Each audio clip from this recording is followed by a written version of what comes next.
Side B.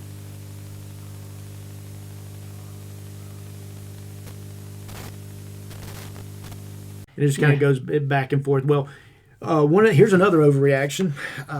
When one of the guys that filtered down in North Africa when all that happened in 410 with Rome was a British monk named Pelagius. Earlier he had gone to Rome, but as I mentioned, he comes down to North Africa after 410 with the first breaching of the walls of Rome. Pelagius is his name, and he was concerned with the moral lifestyle of Christians of his day. He saw the moral laxity. And when he read Augustine's writings, he had a sharp disagreement concerning human nature and the work of God. In particular, he had a problem with the statement, quote, "Grant what thou commandest and then command what thou wilt." Man needs the grace of God operational in his life in order to follow the commands of God. That was Augustine's rationale when he wrote stuff like that. But Pelagius had a problem with that line of thinking. One writer has said about Pelagius, quote, he had a pull up yourself by your own bootstraps mentality. Pelagius said that men are not born with a sin nature, and every person had the ability to live a holy life. He believed that Christians could achieve perfection by keeping the commands of God. We do not inherit a sin nature from Adam. And his views were also espoused by a guy named Coelestius, who took up residence in Carthage. So he's saying there's no original sin. We're born without sin. We have the ability to be holy. Really don't need the Holy Spirit. Now, I think when we talk about Pelagius, it would be fair to put a little bit of an asterisk on there. Okay. Because, as I understand it, there are no surviving writings of Pelagius. You think they might have destroyed them? Oh, they burned them all because he was condemned as a heretic. Okay. Which, unfortunately, that means we actually don't know what he taught. we Firsthand. only know what his enemies say that he taught. Right. Now, maybe they were correct. Maybe they misunderstood him in some areas. I don't know. But the fact is, we actually don't possess any of Pelagius's own materials. We only know what he taught from those who were writing against him. Right. He was denounced by a council in Carthage in 418 AD and the Council of Ephesus in 431 But AD. assuming that what they said is all true, right. I think we can agree that he was teaching a wrong doctrine that needed to be refuted. Yes. Absolutely. And one of the things that Augustine did is he came against Pelagius. Augustine expounded upon the Pauline doctrines of grace, the depravity of man, and the efficacy of the death of Christ. So you can see how Augustine would go more towards, although there was no Calvinism back then because Calvin hadn't even lived. Well, but in a way there was, because Calvin was going back to Augustine. Right. So what we call Calvinism really is Augustinianism. Right. There are some differences and some ways that they took it further, but and I think one of the things you can look at with these two guys, Augustine came from a licentious lifestyle. Yeah. He gave in to his sexual urges. He gave in to his depraved nature. Yeah. So from his mind, he's like, man, I've got to have the grace of God. Yes. It's just by the grace of God I'm saved. Now I've got to have the work of the Holy Spirit inside of me, and God has to enable me. And he sees the enablement of God and God doing for a sinner what the sinner couldn't do for himself. And I think that's all really important. That's very important. Very important. And Pelagius is a monk. Yeah. Who obviously lives a monk lifestyle. Yeah. And so he's coming from a sheltered, yeah, secluded, probably pristine type past. And highly legalistic. Yeah. So he comes at from the point of view of, I can do it. Yeah. I can do it. Yeah. And so you have Augustine saying, I know the depths of the human soul, and it ain't good. Yeah. I know how bad things can be, and we've got to have the grace of God, which is true, 100% true. And Pelagius is coming from a point of view, I believe I can be good enough. Yeah. I believe I can get there. And I have to say that from my own perspective, I'm more in agreement with Augustine than Pelagius. Oh, yeah, by definitely. Far. But I still don't all the way agree with Augustine. And the reason is, I think he also took some baggage from his Manichaeism. Okay. Because the Manichaean cult is a very fatalistic cult. fate drives everything. So it's all sovereignty. It's all sovereignty, no free will. No free will. And so I think some of that baggage got carried on into Augustine's Christian thinking.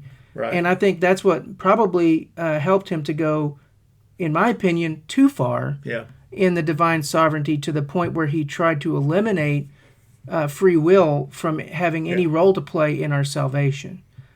Yeah. So I think it's important to see the origins there, because once you see where it came from, it helps you understand why they got to the conclusions. And even in Augustine's day, he was accused of being an innovator, of coming up with a new doctrine, of this what we today call the Calvinistic doctrine. Right. He was accused of innovating on that, because you're not going to find anybody in the church who taught that doctrine before Augustine. Okay.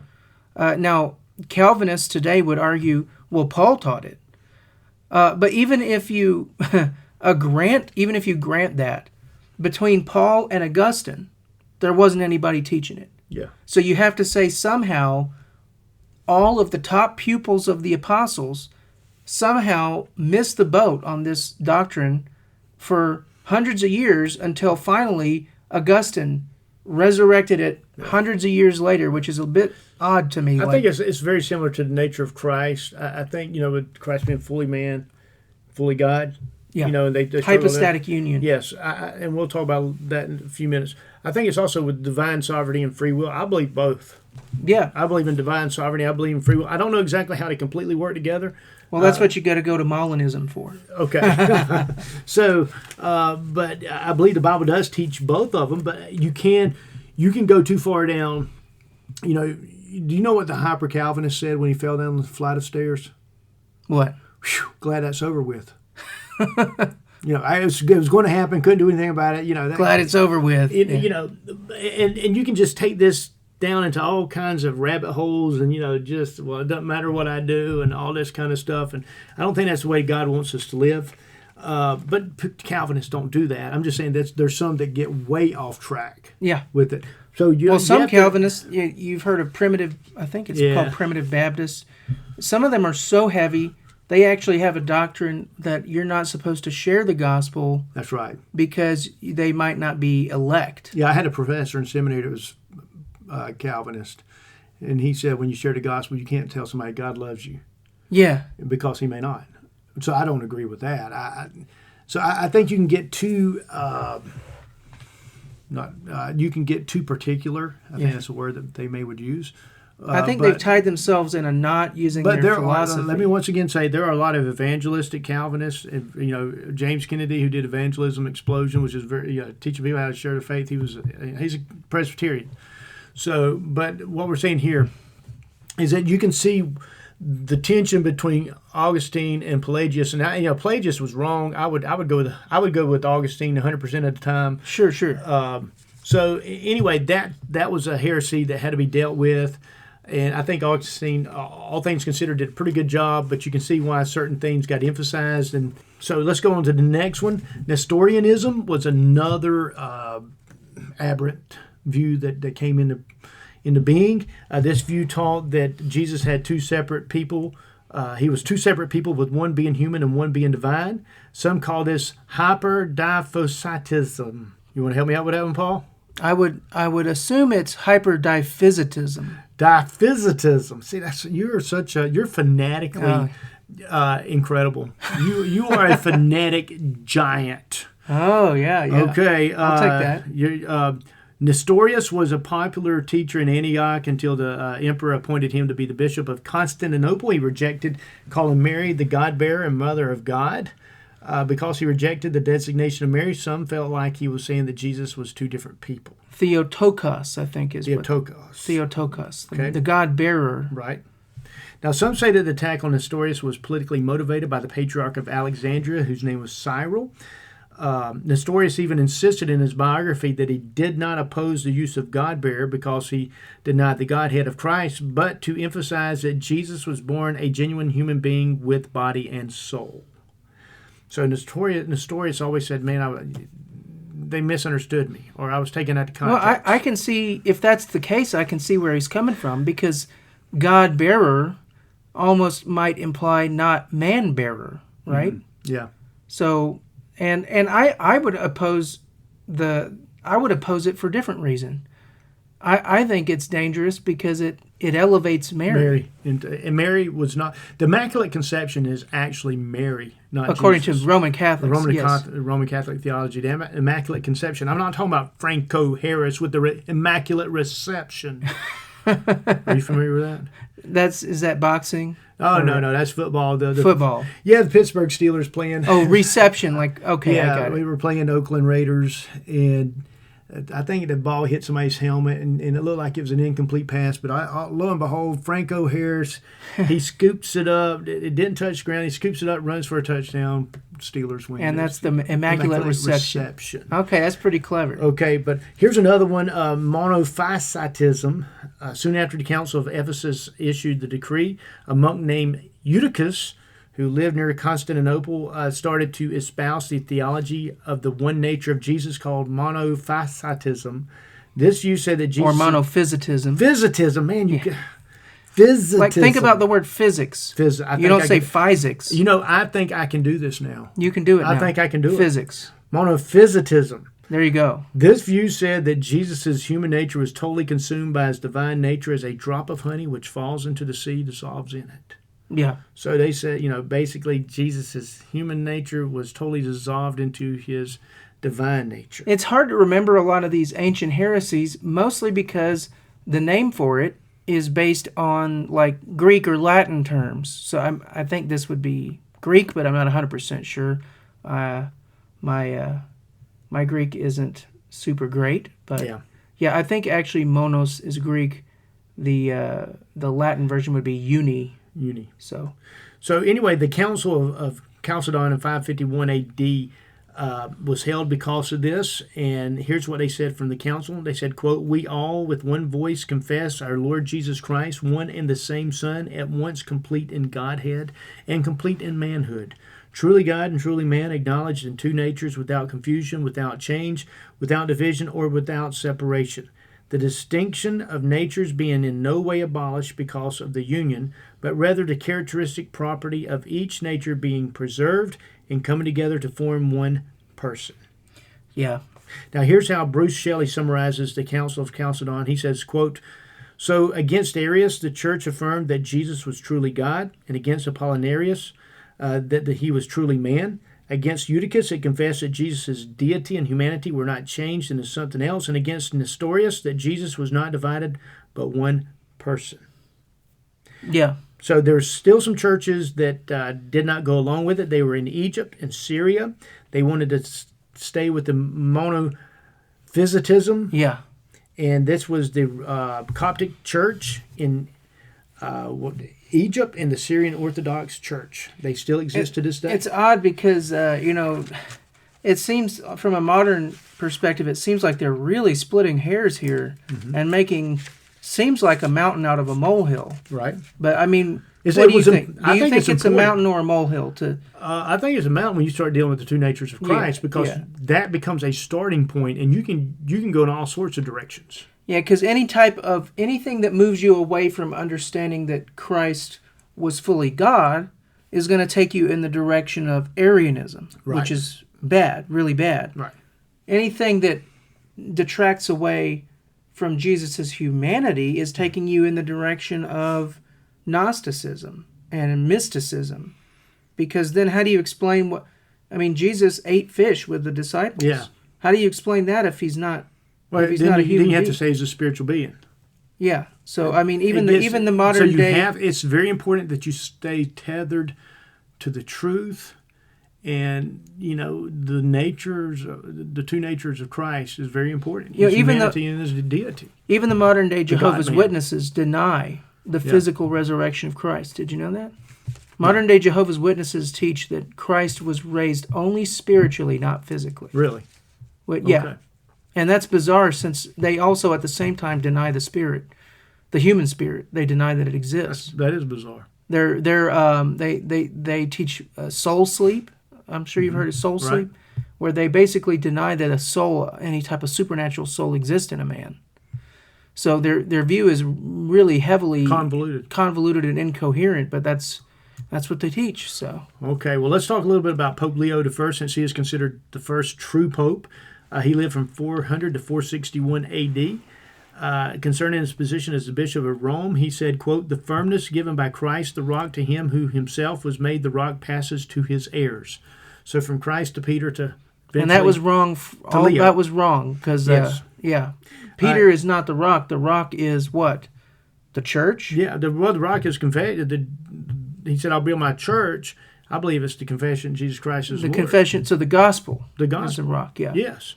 I mean, because Peter didn't lay hands on a successor. No. I mean, and the first person to succeed Peter was not one of the original apostles, but Peter died before. Think about this: Peter died before the last of the original apostles died, which was John. Right. So, are you telling me that Peter's successor, allegedly in Rome, who was not one of the original apostles, is then going to be elevated to a position above John, who's still alive? That would make no sense. That doesn't make any sense. Once again, you just ended it. Paul the Pounder has just, you've ended Roman Catholicism. Well, I'm not the first one to come up with that idea at all.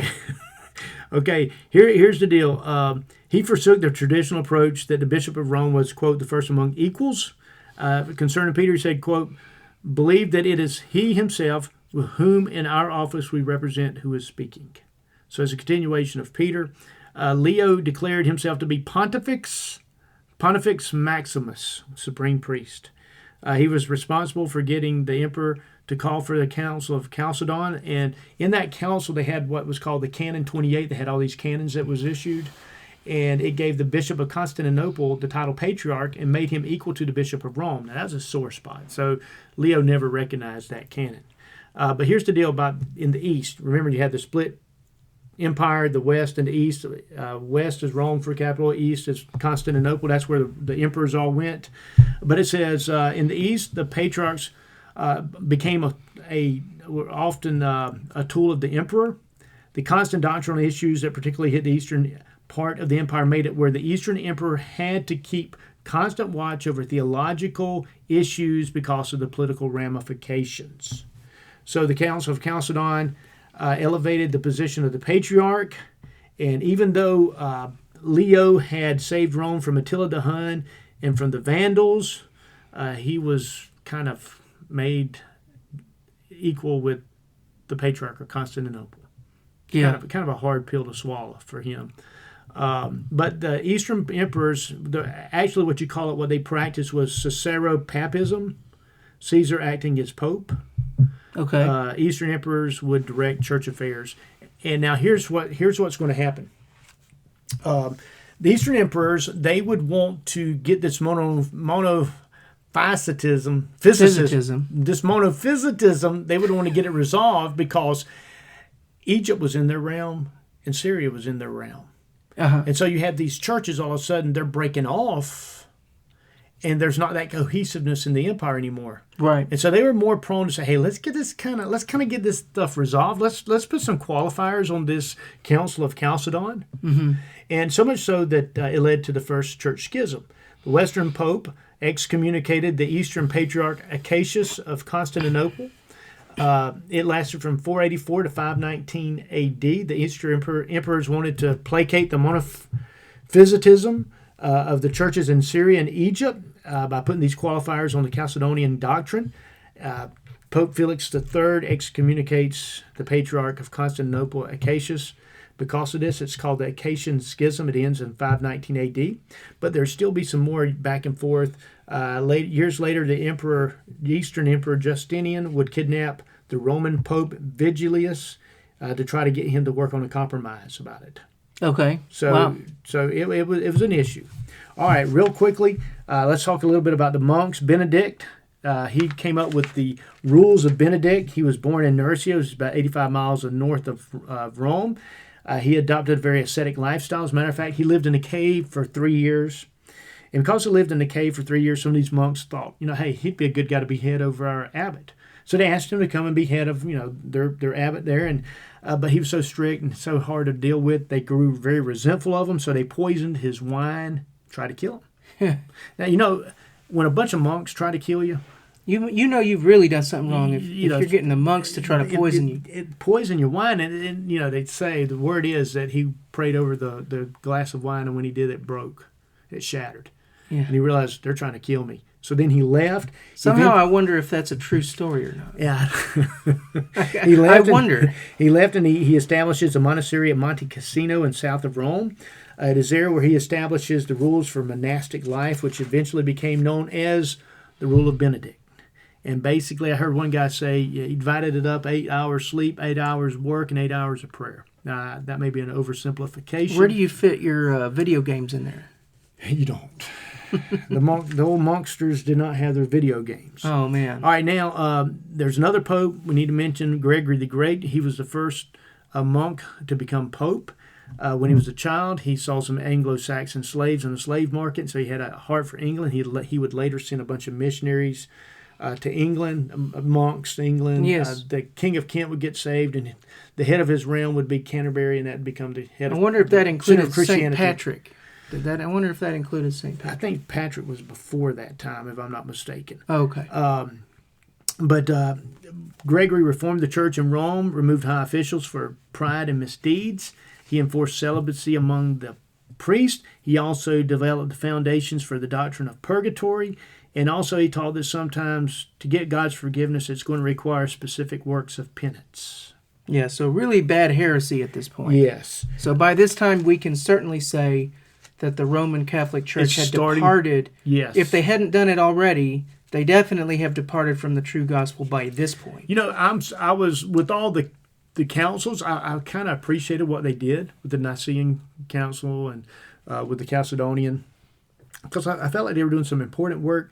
But then when you get these guys start to come up with these extra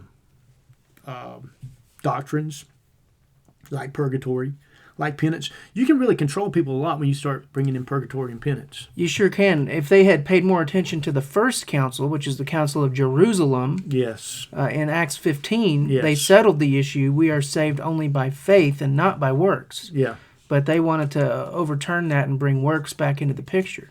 Yeah, and purgatory, not only about you going to purgatory, but you may have grandma in purgatory, and you can give some money, and you can help get grandma out of purgatory. That's kind of led to the Protestant Reformation.